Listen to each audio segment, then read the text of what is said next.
You're listening to Coach Mike on the mic. Let's talk hoops. A podcast that brings hoop fans together and their stories to life.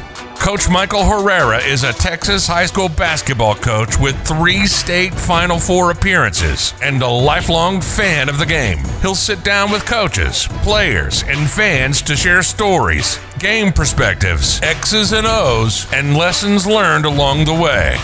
Now, let's talk hoops. 5, 4, 3, 2, 1.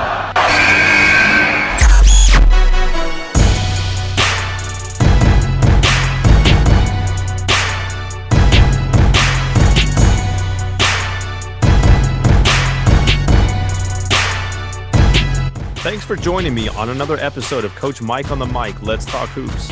I had the pleasure to sit down with one of Oklahoma's best, Coach John Phillips. Coach Phillips has coached both at Oklahoma State as an assistant, as well as an assistant and head coach at the University of Tulsa.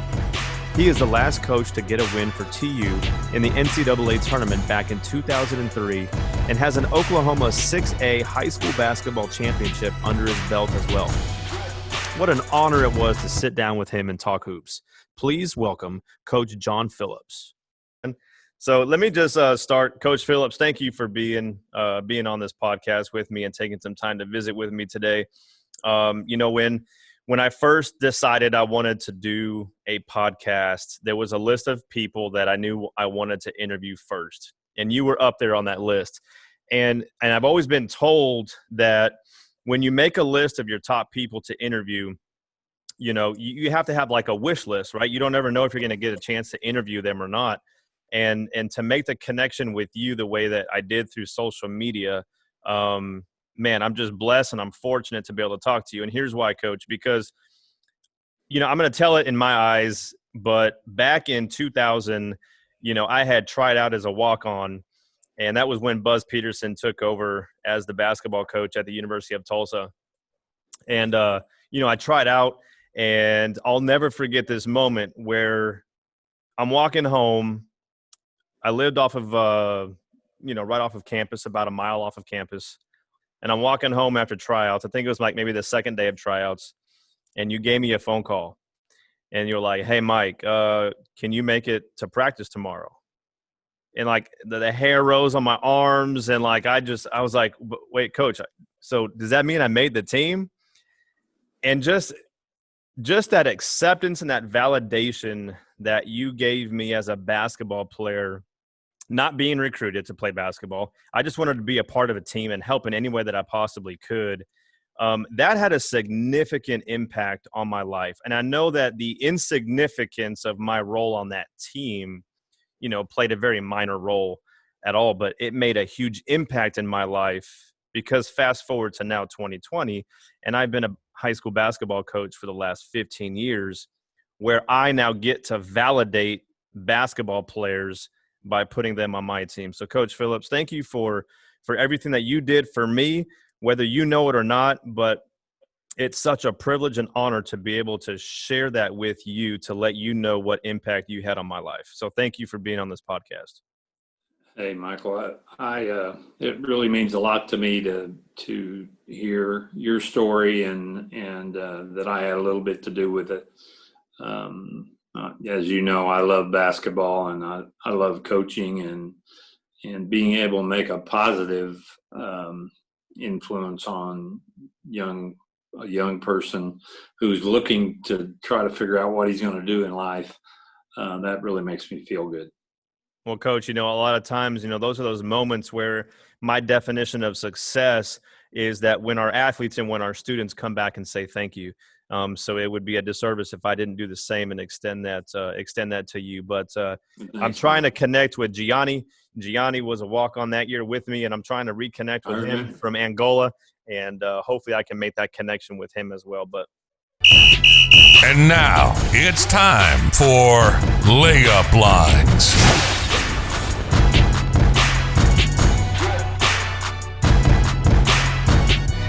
Coach, the first part of this podcast is what I call layup lines. Layup Lines is a segment where I just ask you 5 random, shallow-ended questions just to kind of warm up a little bit, kind of like what you would do in a basketball game. So I'm going to ask you 5 questions. I hope you have 5 questions ready for me, but if not, hopefully you'll have them. All right, you do. So the first question I have for you is, if you can go back in time and high-five yourself for any moment in your life, what would you high-five yourself for? Wow. That's a tough question to limit it to one thing. Probably in 1988, I coached a team at Edison High School that was totally they depicted what I want as a basketball team. There was 5 starters who averaged double figures, who loved to pass the ball. And that spread throughout the whole team. And we got to the state semis. We probably should have won it, but it was a team where I, all the time in practice, was bragging on them about their passing ability. And sometimes during games, they were just unbelievable. They would make the extra pass every time, and nobody cared who scored. And for a lot of years, I tried to instill that in my teams, but it didn't come with every team. There's certain players that their knack is to score or to play defense, and they couldn't buy into that. But that team was really, really special. It's a hard thing, Coach, man. I've been spending 15 years coaching and trying to figure out how to get teams to buy into the passing system. But I like how you said that, because I read an article where Bill Self actually mentioned that about you, that you would get so pumped up about kids sharing the ball. So I like that too. I'm always about the one more pass. All right, so question number 2, favorite basketball player growing up as a kid that you wanted to be like or that you liked? Well, there was a player named Mike Epler who went to Tulsa Central. He was a year older than me. I got to guard him my sophomore and junior year, and he was player of the year in Oklahoma. And he did it all. He could do everything. And as a matter of fact, his senior year and my junior year, he broke his nose the game before. And my coach allowed his coach, who was Eddie Sutton, to let him wear a football helmet, and it had a single bar in front. And I held him to 25 points that night. He was a phenomenal athlete, and he became a good friend after we graduated from high school. And he was probably the best player who I tried to emulate. I tried to copy his shot and the way he carried himself, the way he handled the ball. I tried to copy him, didn't quite reach that plateau, but he was really, really good. All right. Question number 3 is kind of a random question here. So it's late at night, and I know you've retired from coaching, but let's assume that you were coaching and you want to go home, and you're not going to cook dinner. Where does Coach Phillips pick up food, and what do you order? Back then, we would probably, as a family, get some pizza. It seems like 20 years ago, that's all I had. As you know, in TU, everybody had a pizza, and they were just you couldn't get enough of them. But today, I don't think I can eat the pizza. I'd probably come home and have a salad with my wife. Yeah. All right. The last book you read? Well, I'm reading one right now, and it's about Sandy Koufax. Okay. I'm a Dodger fan. I can tell. I was about to say the head coach that I coach with, Coach Hubbard, is going to love this interview wearing that Dodgers shirt. My mom was born in Brooklyn, and she was raised there and moved away when she joined the service during World War II. And she was a Brooklyn Dodger fan. And all my friends in Tulsa area were Cardinal fans. But I held in there, and I was strong. And Sandy Koufax, I was a pitcher before before I became an adult. I was a pitcher in Little League, and I wanted, even though I was right-handed, I wanted to be like him. And it's really an amazing book. He was of the Jewish faith. He wouldn't pitch on their holy days. He was very strong character guy, but he treated people nice for a superstar. Some of the things that he did, he had like 6 or 7 no hitters, but he had like 9 other games where he went into the 6th or 7th inning with no hit, and he just dominated. And I really enjoyed the book because he started out as a basketball player. He wanted to be a basketball player, and it turned out that there's a lot of things about him that I didn't know, but I admire him very, very much. Well, I love reading books, man, and I've got this appreciation of people telling their stories. So what's the title of that book? Sandy Koufax. Oh, it is. Okay. Gotcha. All right. Well, I have to look it up, man. All right. Question number 5, last one. If you were in my position and this podcast was not called Coach Mike on the mic, but it was Coach Phillips on the mic, who would you be sitting here speaking with today?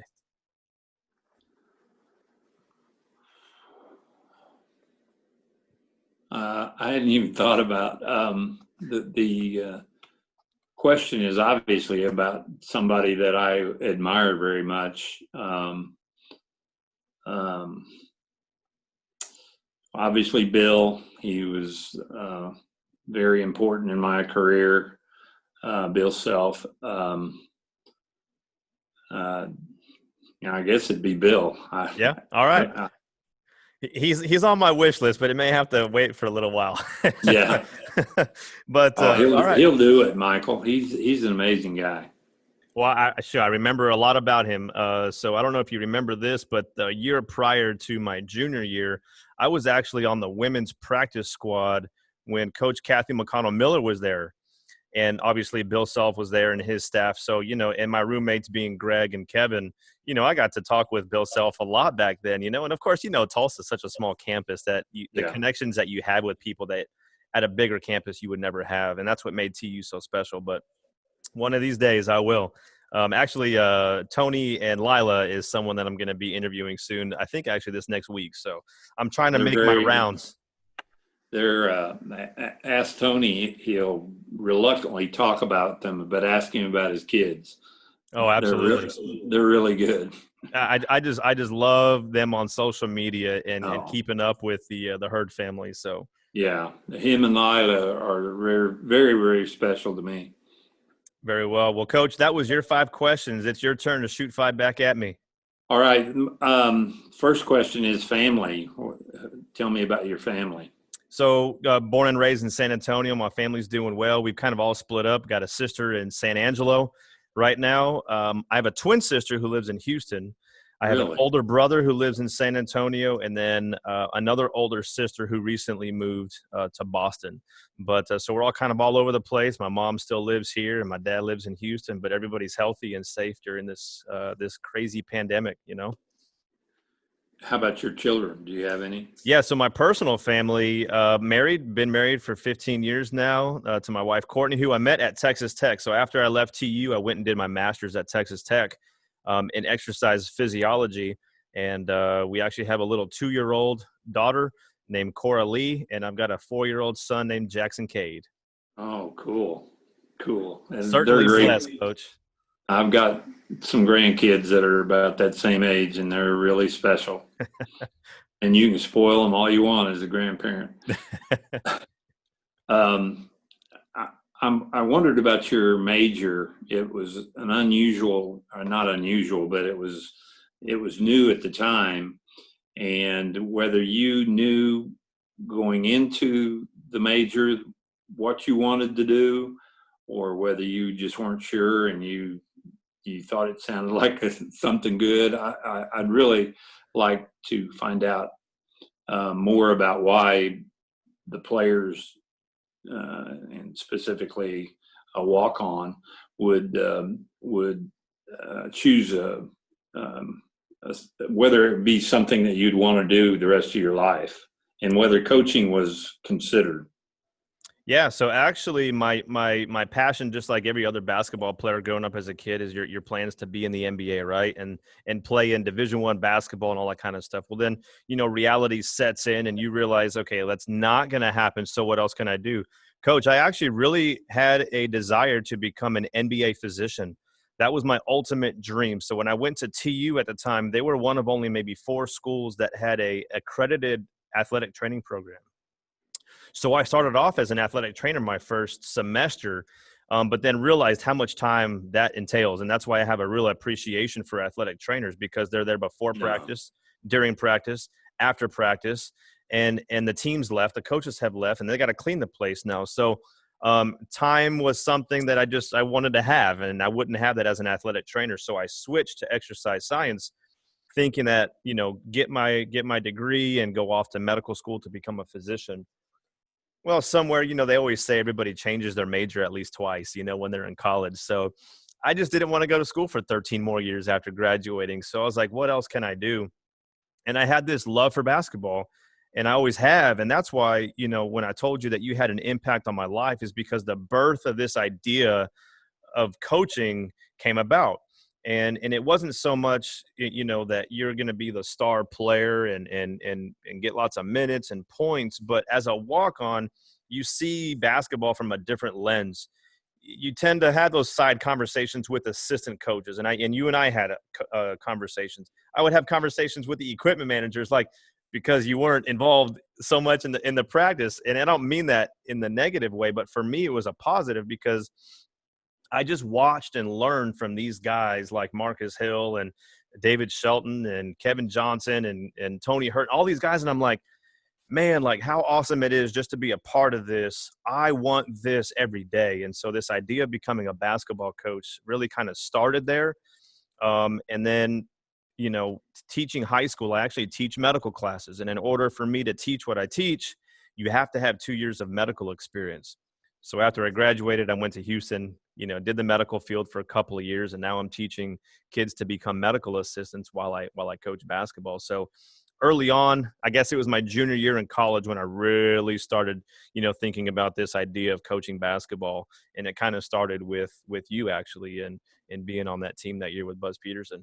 And I tell you what, a little side tangent. I know there's supposed to be quick answers here, but one of the memories I always have is Coach Peterson would take us to a different church every Sunday. And that was interesting. Like, that just blew my mind, that a coach, and we would go to all different churches, and then afterwards we would go to his house and we would have food and stuff. And I remember him showing me the Chicago Bulls replica rings and all this kind of stuff. And I'm like, trust me, I'm a very observant person. And so when I observe what he was doing and what y'all were doing with building relationships and teaching kids, us, our young teenage selves, that there's more to the game of basketball, that's when I was hooked. I was hooked by those little intricacies of coaching that I've held on to today. I'm wondering real quickly if you can tell me about your TU experience. I think you told me a little bit that it's turned out to be very meaningful to you. But how about players? I know TU's a little bit different. My daughter went there, and we took almost all the classes together. Yeah, and she's doing really, really well, living in Colorado. But the experience of the student body at TU, I wonder whether it was as good as I thought it was because it was so small, or whether I was just the athletes there seemed like they were part of the bigger picture, the bigger university, and I just wondered what your experience was like.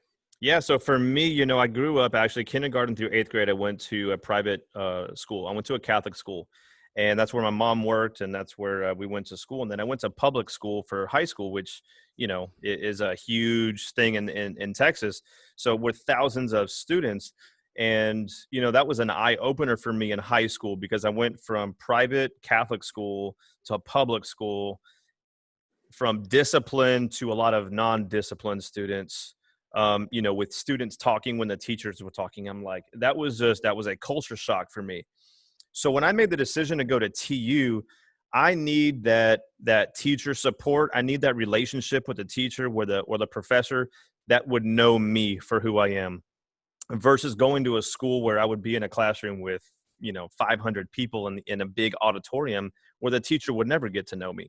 So I chose TU primarily for the size and for the actual degree that I was going through. But what was so fascinating to me about TU is that although there was only 4,200 students, you felt like you knew everybody like a high school. You had connections and relationships with teachers and coaches that you wouldn't normally have. I was a part of a fraternity at TU, Pi Kappa Alpha, and I'll never forget Bill Self coming into the fraternity house to talk to the guys about supporting and having fun at the games. And then so like having those relationships with Kevin and Greg, who I refer to a lot because they were my roommates, I oftentimes wonder what that would have been like had I been at a much bigger school. To be so connected to athletes, to be connected to professors as well as coaches. Because when I went to Texas Tech, I loved it, and I love that university and such a beautiful place. But the athletes are separate. Like they're off into the distance. The coaches, like you'll never see one of those coaches, right? So what I take back from TU is just the individual relationships that you were able to establish with everybody, from just, classmates to teachers, professors, to coaches, to athletes. And man, I can't wait to get back there and go look at that campus, because a lot's changed since I was there. Oh man, it's really nice, but I appreciate that as a coach, I'd coached at Oklahoma State before as an assistant with Bill. And when I went to TU, it just seemed so different. I wish I would have gotten my education there, because you really felt connected. I think even a non-athlete or a non-great student or a non-whatever would have fit in there. He would have found himself surrounded by people that treated him right. So I really appreciate you telling me that from your perspective, what it was like. I wondered what level you hope to coach, where you hope to end up. So, Coach, that's actually further down, but I'll go there right now because I've got a list of questions that'll actually spin it on you too. But all right, so let's go there. So, oftentimes people will say, do you have any regrets in life? And I think it's very cliche sometimes to say, no, everything happens for a reason. And I'm a man of faith, and I truly believe that God puts me in places that I'm supposed to be. And I truly, truly believe that, and I sincerely say that. But personally, I do have a regret. And in my regret, I love where I'm at. I love coaching high school basketball. I mean, there's nothing like it. Now, I've been an assistant coach, and I'm still pursuing becoming a head coach, because that's what I want. And I'm pursuing that right now with where I've been. And we've had 3 state Final Fours here in the state of Texas at the 5A and 6A levels. We've been successful, but, I want to become a head coach. But if I could go back in time, Coach, knowing what I know now, and to further the relationship with you and Bill Self or Buzz Peterson, or even at Texas Tech when Bobby Knight was there and his son was there and Chris Beard now, I really wish back then, obviously being single and not married and without children, man, if I can go back in time, Coach, I may have really decided, knowing that I was not going to get recruited to play basketball, being an equipment manager for TU, and then possibly becoming a grad assistant, right? And who knows where that could have taken me, and become a third assistant, second assistant, director of operations, and all the different kind of chains of command in the step ladder, if you will, in college basketball. I really think that's where I would like to be. But now, being married and having kids, I know you'll understand this. I can't take a step backwards financially to go be a third assistant at a small, college, and then the the traveling and the newness of being away from the family even more. Coach, right now my dreams are just to become a head high school basketball coach, but if I were to go back in time, I would certainly maybe who knows where I'd be today if I would have changed my mind back then. Last question. Do you keep up with all your former teammates? Are you talking about when I was a walk-on at TU, or are you talking about like my players that I've had? No, TU. No, Greg and Kevin are primarily the people that I've kept in touch with through social media. Gianni, I've tried to keep in touch with, but social media is amazing. It allows you to connect with people that that you wouldn't normally otherwise connect with. Like Brandon Kurtz and Eric Cooley. Like I'm able to just touch base with those people on social media. But being in Texas and God knows where those guys are right now, but other than Greg and Kevin, that goes back from freshman year when we were roommates together. So that's kind of my tight knit right there. Okay. But Coach, thanks for shooting those 5 questions, man. Let's get into this interview part. But I'd like to start by just kind of talking a little bit about your childhood and what that childhood was like and where you grew up. Well, I grew up in North Tulsa. I went to a Catholic school through 9th grade and then went to public school, very similar to you. And I found the school to be basically what you said. The nuns required that you do homework, and I wasn't a student that did it because I loved to learn. I did it because my mom and dad wanted me to get a good education and were willing to sacrifice money for us to go. So me and my sisters and brother all went to school, and we weren't rich. I'm sure the church was very helpful when it came to all 4 kids in the family going to a Catholic school. But when I started my sophomore year, I was enrolled at Kelly, the Catholic school, and I knew when I was a sophomore that I wanted to be a basketball player and I wanted to go to college and play basketball. And Kelly was not a part of the state association, so they didn't play for the state championship. And I had a buddy at McLean that kept getting me to, hey, you need to come over here. And I lived in that district. And I finally, after about 2 or 3 times, talked my mom into letting me go. She was bound and determined that I was going to get a good education, but I promised her I would study, but that I wanted to play at McLean. And it was the greatest thing that ever happened to me. The coach there, Joe Shoulders, he's the reason I am who I am and that I got into coaching. He was, I love my dad. Nobody can replace your dad. But this guy, he was famous because of a brother. His brother Jim Shoulders was 13 times world champion bull rider. And everybody knew him, but nobody knew Joe. But he was a dedicated and a great coach, high school coach. We had some really good coaches in high school, and that Eddie Sutton was one of them. And we had very much my senior year. I got to play when I was a sophomore. I started as a junior, but my role was to guard and pass. And my senior year, we had 5 starters that averaged double figures. And it was 1988 before I had a team that would do the same thing. But I was leading scorer with like 15, which was okay back then.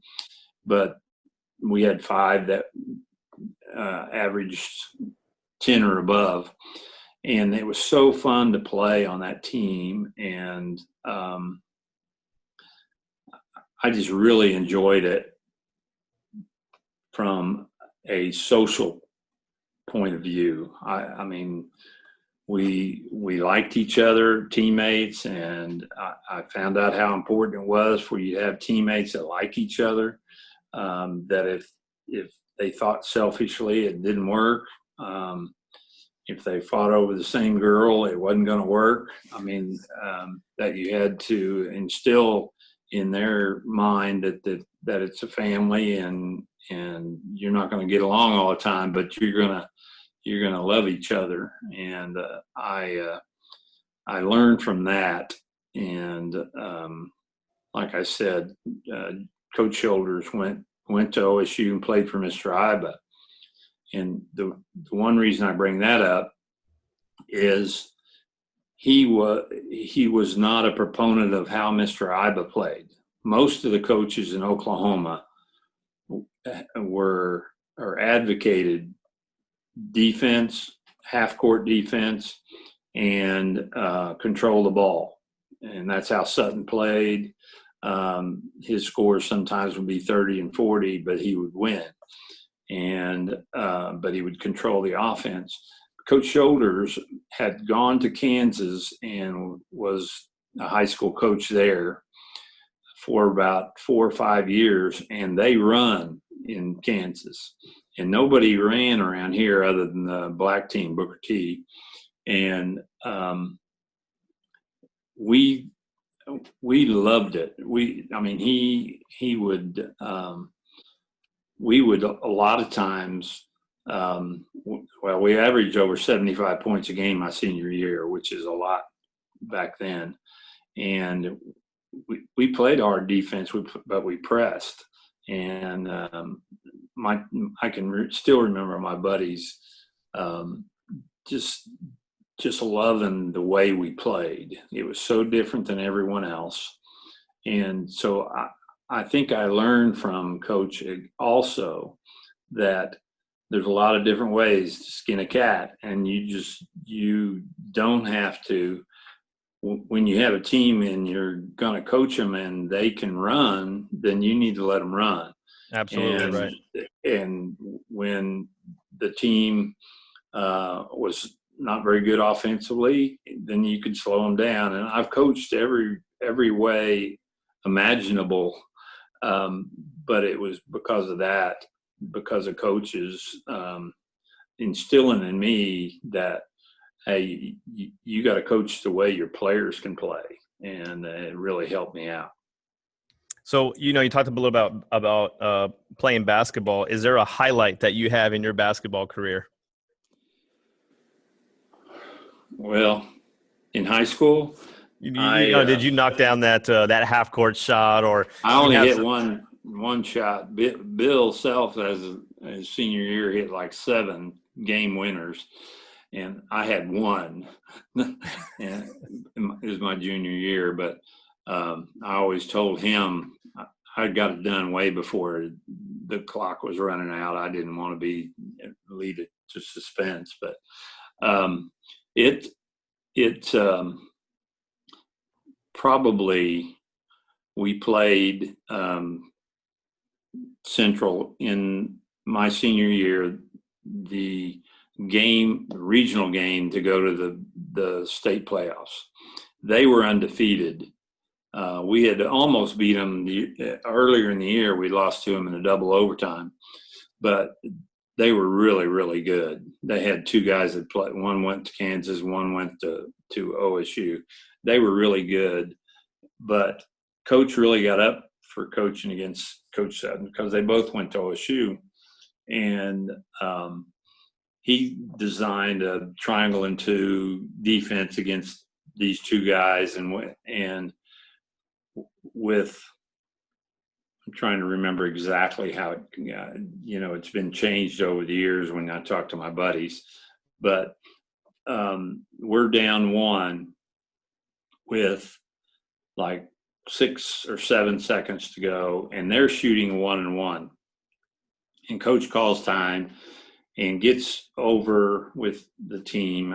I've played the greatest game I've ever played. I end up with like 26 points, but I only missed like 1 or 2 shots. I didn't shoot close to the basket. I was way out, but I was on fire. And he designed. He said, "Okay, now if he makes the free throw, which will be we're down 2, call time. And if he misses, get the rebound, and we've got enough time, run it up the floor. If you can see John Phillips getting the ball and do whatever." And we go out, they miss. They rebound the ball, they pass it to me, I'm at half court. My buddy, my best friend in the whole world, he still is today, I throw him the ball up on the baseline, he turns and shoots and makes it. We beat the number 1 team in the state, and everybody is cheering, and we turn and look, and there's a referee and one of our players down there underneath the basket. He had called time. Nobody knew it. The place was erupting. It was loud. He had called time out. And so we get the timeout, and everybody's mad at this one player. And coach says, "It's my fault. My fault. I didn't, I confused you. I said it wrong. Let's get it in the play." And we rushed it, and I shot it and missed it.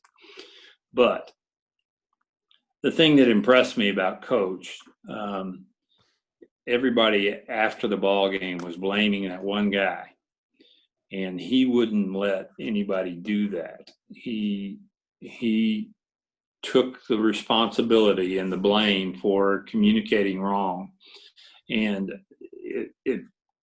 it was very meaningful to me because later on in life, in my coaching career, I had similar times like that where I told the players something and they heard something different, and they weren't allowed to blame themselves. I took the responsibility, and I'm not saying that because I feel like I'm the big man.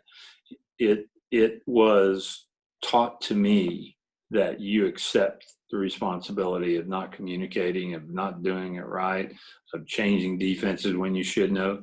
And because there was a lot of games in 45 years that I've coached that could have turned out differently. So a lot of them we won at the end, and a lot of them we lost. But Coach Shoulders taught me at that critical moment in my high school, my last game of my high school year, that you did everything together. You were a family, and you didn't put the blame on one person. And I really that was meaningful to me. In the game of basketball, it's those life lessons that you're able to teach kids. And for you, I didn't think that the story was going to go that way. So the fact that you kind of brought it around, it was more about a life lesson that you learned in that moment. I had the pleasure of talking to William Gates from Hoop Dreams, and he talked about a story about Coach Pingator where he got on to him for not picking up a piece of paper in the hallway. And anyway, so it's the life lesson sometimes that lasts with us for our entire lifetime. That wasn't Big Fred, was it? Big Fred? No, we went to junior college. I mean, okay. He and I grew up together. He moved his sophomore year to a rich school on the other side of town. His parents thought I was a bad influence on him. He's one of my best friends in the whole world and always has been. But we went down to Paris, Texas, and tried out and got a scholarship and played basketball down there. But well, he talks highly of you. So when you said best friend, I didn't know if you were talking about him or not. Well, we've got a lot of them, but I've got 2 mainly, him and another guy that I talk to once a week, once a month. and we're running out of things to talk about. But So let's talk a little bit about, like, when did you realize that you wanted to coach basketball? I think my senior year, I became, like I said, I got to play. I was seventh or eighth man as a sophomore and started as a junior. And I was the only senior my senior year that had started and played that much. And coach expected me to be a leader and communicate out there. And I found myself being very bossy and very demanding, and I learned a lot of lessons when it comes to that you can get a lot of people to do things, but you can't get them to do things if you yell at them. They just don't respond as well from their teammate as they do if you give them a little bit of sugar. And I think I really became a leader my senior year, and I was always thinking the game, like with Coach Shoulders, and what we'd go over during the timeout, and he would say, "What do you think?" And it put it in my mind that I was supposed to be a smart player. And during college, my mom had me majoring in pre-law, and I knew I didn't want to be a lawyer, but I was trying to make her happy.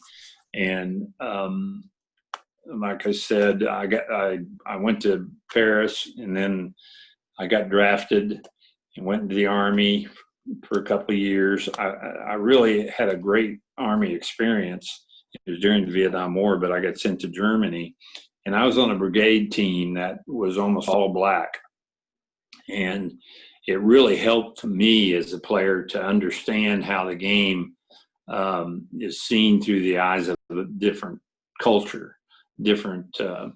I played with some guys that really, really were good, but they didn't care about. Some of them did, but most of them didn't care about education. But they were very, very smart when it came to playing basketball. And I learned a lot from that. Got out of the service and went to Oklahoma State. Mr. Ibo was still there. It was his last year. And I was going to walk on, and went and talked to his assistant coach. And I said, I really want to walk on. My high school coach played for Coach, and it would really mean a lot to him if I played for him. And I'm like you, Michael. I didn't care whether I played or not, although I thought I was as good as a couple of the guards that they had. I just didn't think I didn't care that much about playing. But at the same time, I didn't have any money. I had some money I saved in the service, and I got the GI Bill. But it would have been a struggle if I'd have went out. And Sam Aubrey, the JV or the assistant coach, he told me, he said, Coach is a loyal dude, and he's going to play his guys, and you're not going to get to play. And I said, what if I'm as good as some of those guys? And he said, John, I'll tell you the truth. You're not going to play. It's just the cold, hard facts. He is coaching a lot of guys that he coached their coach in high school. And they are here because of that relationship. And, I'll be honest, you aren't going to play. And because he was honest with me, I didn't walk on. I played intramurals and really enjoyed it. But I graduated and instantly knew I wanted to coach, and got a job as an assistant at Broken Arrow. And 45 years later, I'm retired. Wait, you can't just fast forward 45 years though. Let's talk about this, because you ended up coaching at Oklahoma State, right? You were an assistant there. Then you went and you got a state championship title. Then you went to Tulsa, Right. Let's talk a little bit about that and the transition from coaching at Oklahoma State to high school basketball, winning a state championship, and then kind of working your way back into college coaching and the incredible season of 2000, where Tulsa almost made it to the Final Four with that Elite Eight run. So talk a little bit about that journey. Well, I really, I believe, like you said, everything happens for a reason. And I coached at Edison, and we were great. I coached 3 out of 4 years. My first 3 out of 4 at Edison, I had the Player of the Year, Archie Marshall and Kevin Pritchard, and both of those guys were good, but I had good teams to go with them, and it taught me real fast that if you want to be good, you need to have really good players. That you're fooling yourself if you think you're going to do it, because everybody else is a good coach too. I didn't see very many coaches in my career that weren't very good. But anyway, I finished at Edison in 1988, and Leonard Hamilton had recruited Kevin to Kentucky back when he was an assistant at Kentucky, and he and Bill were at OSU, and in '88 he hired me as a third assistant. And you talk about having trouble talking your wife into taking a pay cut. I was going to go and make about half of what I made as a high school coach. Yep. And we moved into a small apartment, my 2 kids and my wife. We moved out of a house here in Broken Arrow that had 3 bedrooms and was a decent sized house, into a little 900 square foot apartment that Leonard set up for me that was going to be free. And it really, my wife was so good during that time. I didn't really appreciate the sacrifices that she made for me to be allowed to go. I mean, she never said no, or you want to think about it, or she just said, we'll make it work. And I think that support really, really helped me. And I was there for a couple of years, and Leonard left. Bill and I became very, very close. We used to sit around and X and O and talk about little things other than the basketball game, personnel wise. We had a couple of young guards that were really, really good. Corey Williams played on the Chicago Bulls when they won the world championship. Him and a kid named Derwin Alexander were really, really sought after.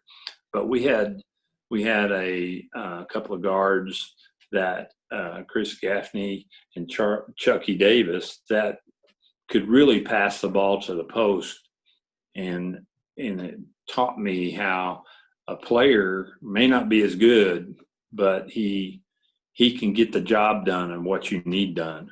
And those guys were very inexperienced, the freshmen were, and but we continued to play them. Leonard, it's obvious he is a heck of a recruiter, but and they were really talented kids, but to be as good that year as we wanted to be, we needed to be able to get a guy that could pass the ball to the post.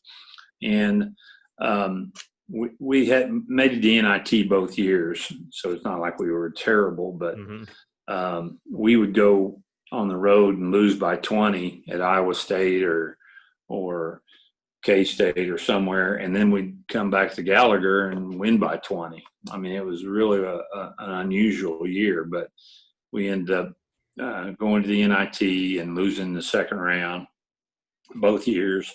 And we're at the Final Four in Denver, and Bill and I go to supper with Leonard. And he and I walk away, and Bill said to me, "Do you think there's anything strange about Leonard?" And I said, "Yeah, he just really is." And we'd heard rumors that he was possibly going to leave, and he had a hell of a team coming back. I mean, he really, everybody but one player was coming back, and then they were really, really potentially very good. And Bill called me about 5 a.m. and said, I'm going to the airport. Leonard took the job, and I'm going to go back and see if what we can do. And he applied for the job. He was given the guarantee from Myron Roderick that if he didn't get the job, he would be assured of an assistant job. So Eddie got the job, and I stayed on the staff for 90 days, helped him recruit. And in July 1st, he called me in and said, "John, I got to let you go. I know you love it here, and I know you would be good, but I got to hire somebody else." And I said, "Okay, Coach, I understand."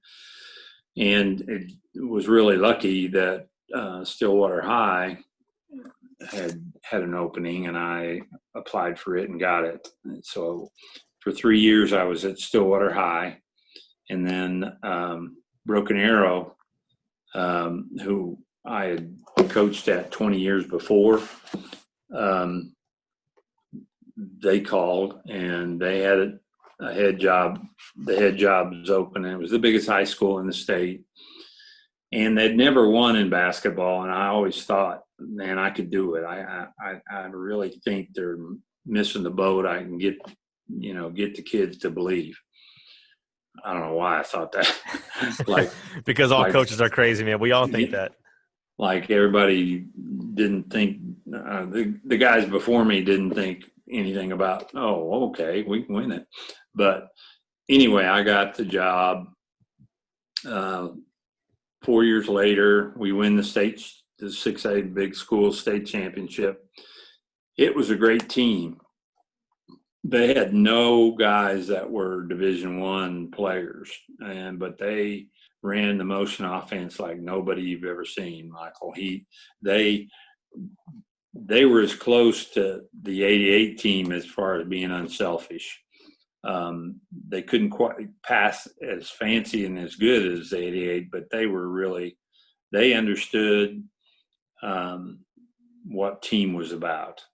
And every time that year when I would break the huddle, I would say, "You're the best." And I never had done that before, but I felt it with them. And we go to the state tournament, and we beat Douglas. No. Southeast. No. Star Spencer. We beat them. And it's a real close game, but for some reason the guy has all this talent, and they don't play fast. They sit back in the zone, and we're thankful of it. In the semis, we played Sapulpa, and they'd beat us twice during the year, and it was a real close game. And with 4 or 5 minutes to go, one of their assistant coaches gets a technical.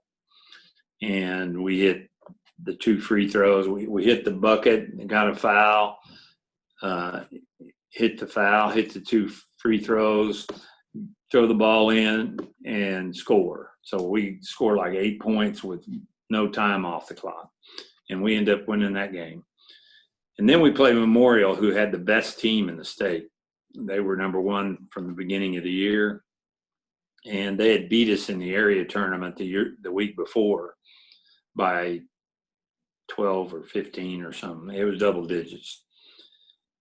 But they came in very, cocky, and I had a kid named John Belt who scored 6 points in the last minute of the game. We were 6 down. He scored a 3 and then scored 3 free throws, and we tied it up, and then we made a free throw. Another guy makes a free throw, and we win the state championship. It was Cinderella the whole way. I mean, to this day, I can't believe that we did it, but it was the group was a special group when they played together and they believed in each other, and it was pretty awesome. But at the end of that year, Bill is at ORU. He had been the same amount of time I'd been at Broken Arrow, and he got the job at TU and hired me, and we had a great run. There was 6 years that I was involved in the most wins a TU basketball team ever has had accumulatively. We were really good, and of course, Coach, if I remember back then reading this, maybe it was on TV on a Saturday game or something like that, and watching the game. I think at that time, TU may have been the second winningest team behind Duke, if I'm not mistaken. Yeah. And it, quietly we did it, but it was three years with Bill, 1 with Buzz, and 2 with me that were the winningest 6 years, and you were there probably where it was the funnest time in TU basketball. Oh, absolutely. Yeah. But Bill left after, he was destined to be who he is. He left and took Norman Billy with him, and I stayed at TU because I love Tulsa and I love TU, and I didn't want to move my family and a lot of things. But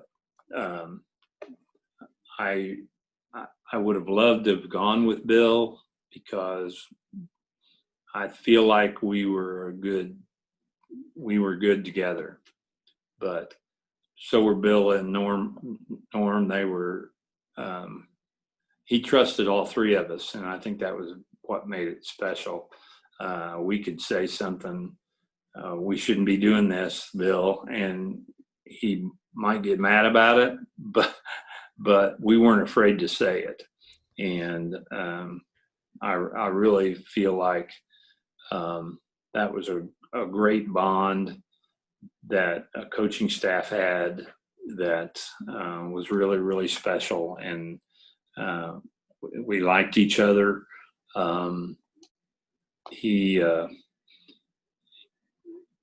has a charisma that is special, and he deserves all the honors that he gets. It's halftime.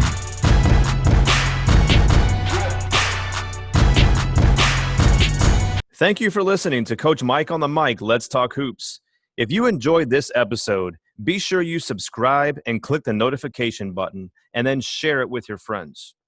If you're so inclined to do so, would you please rate and review this podcast so that I can help grow this community of listeners? I hope there was something that you heard today that entertained you or connected you to the game of basketball. If you'd like to be a guest or know someone who would be a great guest on the show, please comment below or reach out to me on any of my social media platforms. Until the next time we meet, the ball is now in your court. Be someone's champion today.